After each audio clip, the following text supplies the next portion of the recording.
ایک ڈیڑھ سال میں کیا ہوا ہے، پرائسز بڑھتی گئی ہیں نان اسینشل ڈرگز کی، لیکن سرکار کا کہنا ہے کہ اس سے انڈسٹری میں بہتری آئی ہے، کمپٹیشن بڑھا ہے، ایکسپورٹس بڑھی ہیں۔ اس پر ہم پروگرام میں آج نظر دوڑائیں گے۔ اس کے علاوہ آپ کو پتہ ہے کہ سال میں ایک دن آتا ہے جب ہم اپنی آبادی کا رونا روتے ہیں۔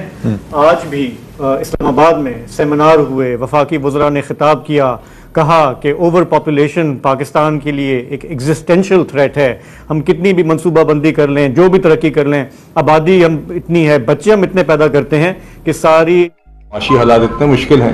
کہ کسی بھی حکومت کے لیے سنبھالنے مشکل ہوں۔ یہ میں پچھلے سال فروری کی بات کر رہا ہوں۔ اس ٹائم پر یہ کہا جاتا تھا کہ یہ حکومت جو ہے یہ تو کانٹوں کا تاج ہے۔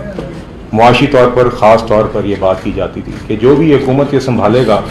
وہ جون جولائی تک اس سے یہ معاملات اس سے بے قابو ہو جائیں گے۔ آئی ایم ایف کے ساتھ نیا پروگرام اسٹینڈ بائی ارینجمنٹ مکمل ہونے والی تھی، آئی ایم ایف کے ساتھ نیا پروگرام طے کرنا تھا، مہنگائی عروج پر تھی،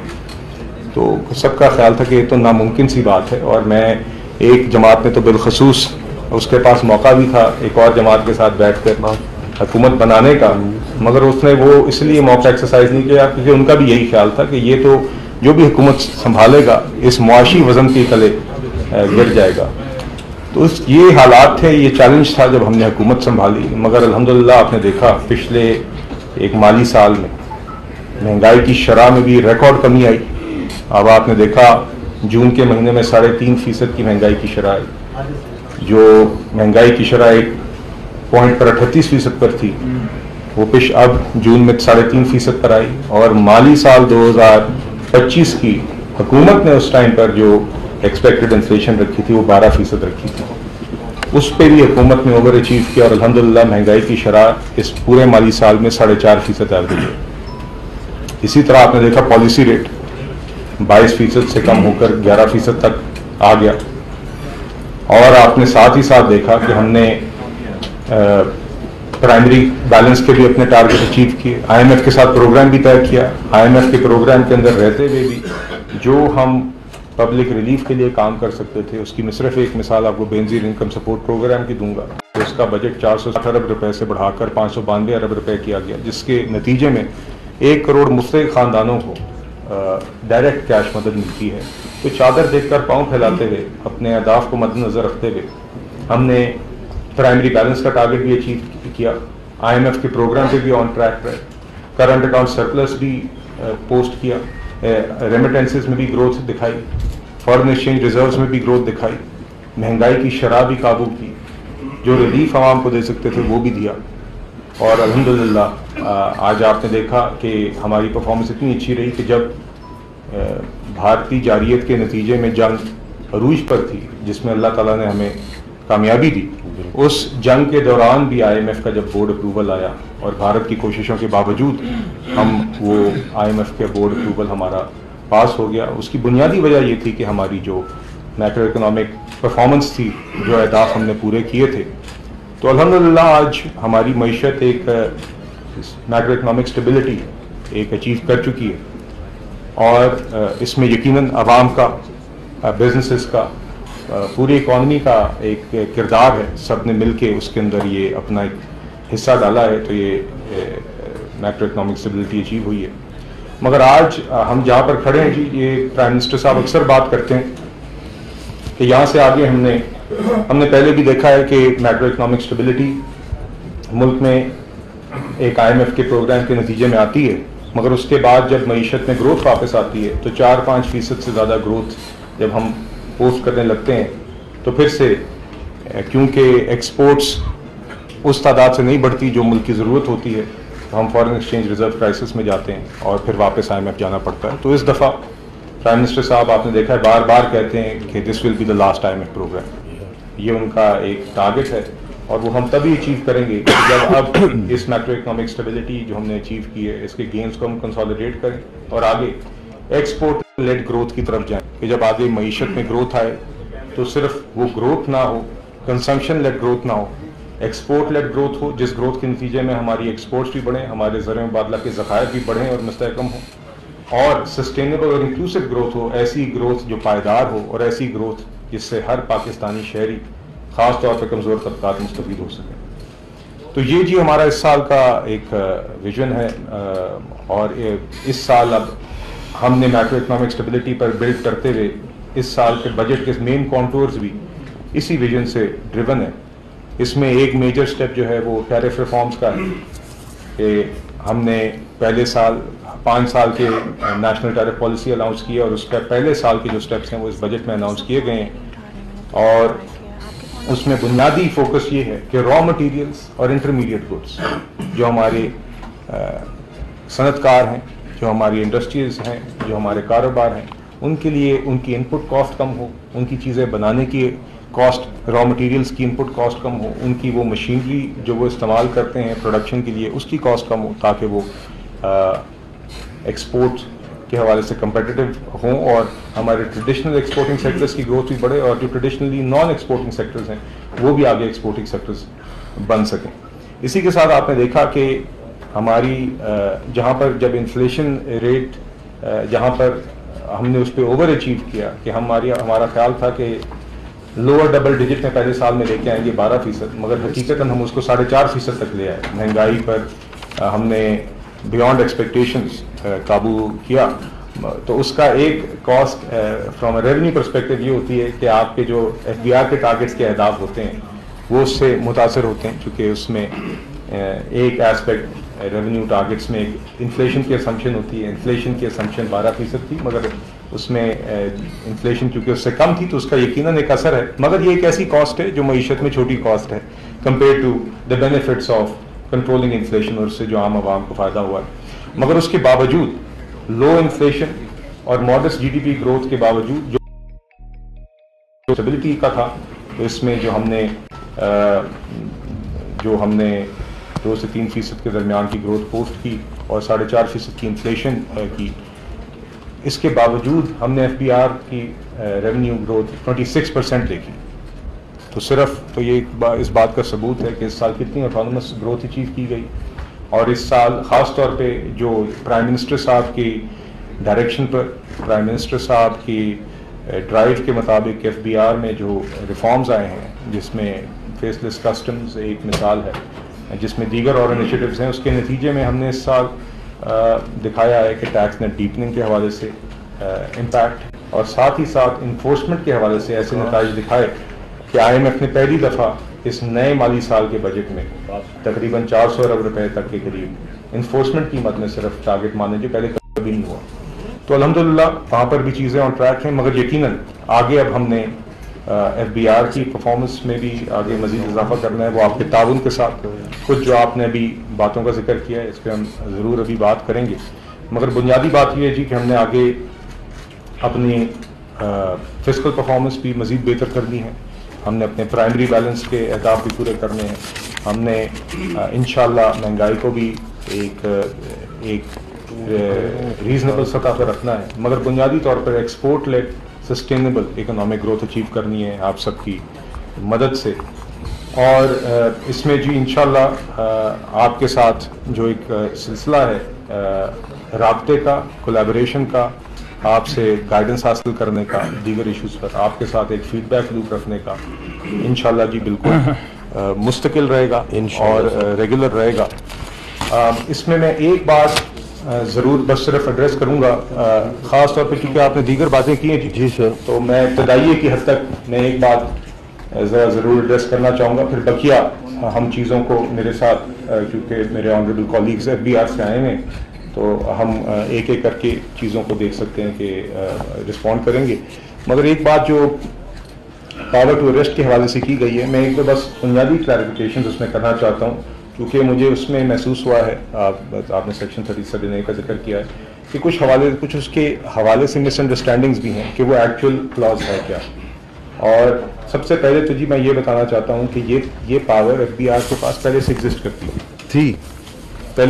کرتی تھی, اور اس وقت تو کوئی بھی آپ کے جو آفیسر ہیں اسسٹنٹ کمشنر کی سطح پر ایک شخص خود ہی انکوائری کی سٹیج پر ایک نتیجے پر پہنچ کر وہ گرفتاری کر سکتے تھے. اس دفعہ جو ہم ترمیم لائے ہیں اس میں سیف گارڈز بلڈ کیے ہیں, اور اس کی تفصیل بتانے سے پہلے میں آپ کو یہ بھی بتانا چاہوں گا کہ یہ جو پاور ٹو ارسٹ ہے یہ صرف سیلز ٹیکس فراڈ کی حد تک محدود ہے. یہ انکم ٹیکس کیسز سے متعلق نہیں ہے, یہ صرف سیلز ٹیکس ایکٹ میں لگتی ہے. تو ایک تو یہ بھی میں نے کیونکہ سنا ہے مس انڈرسٹینڈنگ رہی ہے کہ لوگوں کا خیال تھا کہ شاید انکم ٹیکس کیسز میں بھی تو سیلز ٹیکس ایکٹ کی حد تک محدود ہے. دوسری بات سیلز ٹیکس ایکٹ میں بھی سیلز ٹیکس فراڈ کی چند مخصوص اشخاص جن کو ڈیفائن کیا گیا ہے, اور سیلز ٹیکس فراڈ کے میں بھی پہلے اب جو سیف گارڈ ڈالا گیا ہے. پہلے میں نے آپ کو بتایا کہ اسسٹنٹ کمشنر جو ہے وہ اپنی انکوائری سٹیج پر ہی خود ہی انفرادی طور پہ ایک نتیجے پہ پہنچ کے گرفتاری کر سکتے تھے. اب ہم نے اس کو اس طریقے سے ڈیفائن کیا کہ پہلے انکوائری سٹیج پر تو گرفتاری ممکن ہی نہیں ہے. انکوائری سٹیج پر اسسٹنٹ کمشنر خود انکوائری کو انیشیٹ کریں گے. اگر وہ کرنا بھی ہوگا تو کمشنر سے اپروول لیں گے. کمشنر سے اپروول لینے کے بعد اس اسسٹنٹ کمشنر پر لازم ہوگا کہ جس شخص کے خلاف ایلیگیشن ہے وہ ان کو پارٹی بنائے, ان کو ہیئرنگ کا موقع دے. اس ہیئرنگ کے نتیجے میں, اس ساری انکوائری کے نتیجے میں اگر وہ اسسٹنٹ کمشنر اس نتیجے پہ پہنچتے ہیں کہ آگے انویسٹیگیشن اب ہونی چاہیے, تو پھر انویسٹیگیشن کے لیے بھی وہ کمشنر کا اپروول درکار ہوگا. اور اس کے بعد بھی کمشنر اگر اپروو کر دیتے ہیں انویسٹیگیشن کو, اور انہوں نے یہ دیکھنا ہوگا کہ اس کے کیا میرٹس ہیں, تو کمشنر کی سطح پر پھر اس کے بعد ڈیورنگ انویسٹیگیشن اسسٹنٹ کمشنر گرفتاری کی اگر درخواست کرتے ہیں تو کمشنر نے بھی خود وہ فیصلہ نہ اسسٹنٹ کمشنر کر سکتے نہ کمشنر کر سکتے. وہ فیصلہ ایک ایف بی آر کی ممبرز کی سطح پر ایک 3 ممبران کی مشتمل ایک کمیٹی ہے جو اس کا فیصلہ کرے گی, 3 ممبرز آف دا بورڈ, اور اس کے اندر ان کو یہ دکھانا ہوگا. اور اس میں ایک اور اہم بات یہ ہے کہ کوئی بھی اور یہ پاور ٹو اریسٹ صرف ایسے کیس میں لاگو ہوگی جہاں پہ کم سے کم 5 کروڑ تک سیلز ٹیکس فراڈ یا انوالومنٹ ہو منیمم. اس سے نیچے کی سطح پر تو اس میں تو ویسے ہی بہت سارے چھوٹے ہمارے جو اسمال بزنسز ہیں, تاجر حضرات ہیں, ہمیں پتہ ہے کہ جو خدشات لوگوں کو ہوتے ہیں, خدشات جائز بھی ہوتے ہیں, مگر یہ میں ضرور واضح کرنا چاہوں گا کہ یہ ایک صرف سیلز ٹیکس ایکٹ کی حد تک ہے, اور اس میں بھی ایک منیمم تھریشولڈ ہے رقم کا. 5 کروڑ تک کے سیلز ٹیکس فراڈ کی ایلیگیشن سے نیچے تک تو یہ لاگو ہی نہیں ہوگی پاور ٹو اریسٹ. اس کے بعد تو اس کے 5 کروڑ سے اوپر بھی ہوگا تو انکوائری سٹیج پر کوئی گرفتاری نہیں. انویسٹیگیشن سٹیج پر بھی ایک کیس موو کیا جائے گا جو 3 ممبرز کی کمیٹی ایف بی آر میں 3 members of the federal board وہ اس کا اپروول دے گی تو وہ انویسٹیگیشن سٹیج پر اریسٹ ہوگا. اور اس کے بعد وہ بیلیبل بھی رہتا ہے, بقیہ جو رائٹس ہیں وہاں پہ موجود ہیں. تو یہ موجودہ قانون کے حوالے سے تو اس میں کافی سارے اب سیف گارڈز ڈالے گئے ہیں. موجودہ سے مراد ماضی معذرت جو قانون اس فائنانس بل سے پہلے موجود تھا اس وقت تو ایک فرد واحد اسسٹنٹ کمشنر کے پاس طاقت تھی انکوائری سٹیج پر خود اریسٹ کرنے کی, کسی کو بتائے بغیر, کسی کی اجازت لیے بغیر. اب ہم نے اس میں سیف گارڈز اور سٹیپس ڈالے ہیں. دوسری بات یہ ہے کہ دیکھیے یہ بنیادی طور پہ جیسے میں نے آپ سے کہا کہ صرف سیلز ٹیکس فراڈ اور وہ بھی ایک 5 کروڑ کی رقم سے اوپر. بنیادی مقصد کیا ہے؟ مقصد یہ ہے کہ بدقسمتی سے 100 ارب روپے کے یہاں پہ سیلز ٹیکس فراڈ کے کیسز سامنے آتے ہیں. یہ آپ سب تسلیم کرتے ہیں کہ یہ ایک ایشو ہے, اور ہم نے اس حد تک ایف بی آر کو ضرور ہم نے امپاور کرنا ہے کہ جو لوگ اصل مجرم ہیں, جو لوگ واقعتاً 100 ارب روپے کی سیلز ٹیکس فراڈ کرتے ہیں, ان کو ہم پکڑ سکیں. کیونکہ جب ان کو نہیں پکڑا جاتا تو اس کا خمیازہ باقی عوام بھگتتی ہے, جو جائز کاروبار ہیں وہ بھگتتے ہیں. کیونکہ جب وہاں سے وہ وصولی نہیں ہوتی ہے, چوری ہوتی ہے, تو اس کا بوجھ پھر بقیہ نظام کے اوپر آتا ہے. مگر ساتھ ہی ساتھ ہم بالکل اس چیز کے کاگنیزنٹ ہیں کہ اس میں ہم نے ایک بیلنس رکھنا ہے سول لبرٹیز کے درمیان بھی اور انفورسمنٹ کے درمیان, اور اس میں ہم نے توازن برقرار رکھنا ہے. تو میں یہ آپ کو بتانا چاہوں گا کہ بجٹ پروسیس کے دوران بھی ہم نے پہلے جب اس قانون میں فائنانس بل میں ایک ترمیم کی تھی تو اس وقت انکوائری سٹیج کے بعد انویسٹیگیشن سٹیج پہ اریسٹ تھا, مگر پہلے ابتدائی سطح تک کمشنر کی سطح تک کی بات ہوئی. پرائم منسٹر صاحب نے ہمیں ہدایت دی کہ نہیں اس میں مزید سیف گارڈ ڈالے جائیں, تو پھر یہ 3 ممبران کی کمیٹی پر گیا. پھر ہم نے اپنی اسٹینڈنگ کمیٹی سے بھی ہم نے گائیڈنس حاصل کی. آپ جانتے ہیں نیشنل اسمبلی اور سینٹ کی اسٹینڈنگ کمیٹیز کے اندر طویل ایک مراحل سے پروسیس سے گزر کے بجٹ پاس ہوا. پاکستان کی تاریخ میں پہلی دفعہ نہ صرف سینٹ کی اسٹینڈنگ کمیٹی بلکہ نیشنل اسمبلی کی اسٹینڈنگ کمیٹی نے بھی بجٹ کو دیکھا. گزشتہ سالوں میں صرف سینٹ کی دیکھی تھی. تو تقریباً 70 سے 80 گھنٹے ہم نے 12 مستقل دن ان دونوں فورمز پہ گزارے, اور وہاں سے بھی کچھ تجاویز آئیں, کچھ ہمارے آنریبل ممبر سے وہ بھی شامل کی گئی اور اس کے نتیجے میں پھر یہ 37A جو ہے یہ پاس ہوا. مگر میں اپنی بات کا پھر اختتام ابتدائی کا کم از کم اس بات سے کروں گا کہ اس سارا بیک گراؤنڈ بتانے کا مقصد یہ تھا کہ ایک تو آپ کے توسط سے, میڈیا کے توسط سے جو اس شک کے اصل فیکٹس ہیں, جو ایکچوئل پوزیشن ہے, وہ بھی ہم آپ کے سامنے واضح کر دیں. اور دوسرا یہ کہ آئندہ بھی جی مستقل میں FPR کی team, finance minister, chairman FPR, ہم سب ریگولرلی جی حاضر ہوں گے. وی ول بی اویلیبل کہ ہم انشاءاللہ آپ کے لیے, ہمارے دروازے آپ کے لیے کھلے ہیں. جب بھی آپ کا کوئی ایشو ہوگا اس کو ہم ایڈریس کریں گے. اور اس شک کے حوالے سے بھی جی میں آپ کے سامنے ایک تجویز رکھنا چاہوں گا کہ دیکھیے یہ ہم نے اصل ٹیکس چوروں کو تو پکڑنا ہے, اس سے تو کوئی ڈس ایگری نہیں کرتا, مگر جہاں پر اور ہم نے جو سیف گارڈ اس کے ابیوز کو اوائڈ کرنے کے لیے اس پاور کے, وہ بھی میں آپ کے سامنے پیش کی. مگر اس کے باوجود اگر آپ کی نظر میں کوئی بھی ایسا کیس آتا ہے جہاں پہ آپ کو لگتا ہے کہ پاور ابیوز ہوئی ہے, تو ہم انشاءاللہ, میں آپ سے آپ کو ایک گارنٹی کرتا ہوں کہ ہم پرسنلی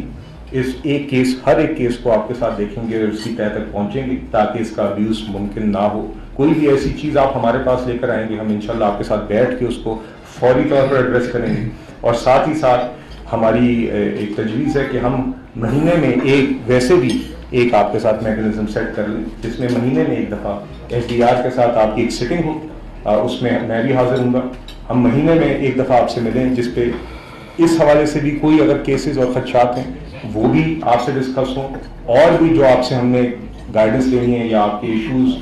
کوئی ایسے ہیں جو آپ ریز کرنا چاہتے ہیں یا کوئی آگاہی ہم آپ کے سامنے کرنا چاہتے ہیں FPR کے حوالے سے, وہ ہم بیٹھ کے کر سکیں. تو وہ ویسے ایک فارمل میکنزم بھی ہم بنا دیں گے کہ ہر مہینے ایک ہماری سیٹ میٹنگ ہو, اور اس کے علاوہ بھی ہم انشاءاللہ اس پارٹنرشپ میں آگے جو آپ سے ہم نے گائیڈنس لینی ہوگی, جب آپ کو ہماری ضرورت ہوگی تو ہم انشاءاللہ حاضر ہوں گے. بہت شکریہ. Thank you sir, thank you.